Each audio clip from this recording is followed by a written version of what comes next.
Slabo smo začeli danes, Francozi so hitro povedali 4-1, tako da naš cilj je bil, da se čim prej vrnemo v tekmo. Vseeno so oni, pa mi smo bili favoriti za izpad. Hvala Bogu smo na koncu uspeli tekmo obrniti. Zdaj pa nažalost smo zmagali po podaljšku, tako da še nimamo zagotovljene medalje, tako da proti Rožanom gremo na medaljo. Ja, zelo težka tekma. Začeli smo točno tako, kot smo rekli, da ne smemo. Absolutno nismo nekaj pravi. Zgubljali duele, zgubljali dvoboje, zgubljali race to the park.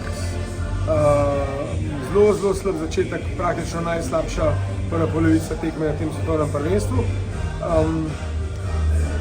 Pol smo se pa pobrali, fantje so pokazali veliko karakterja, to ni tako enostavno se pobrati in drugo polovico odigrali tako, kot so mogli in zasluženo obstali v tej skupini, kar je bil na koncu koncev tudi cilj.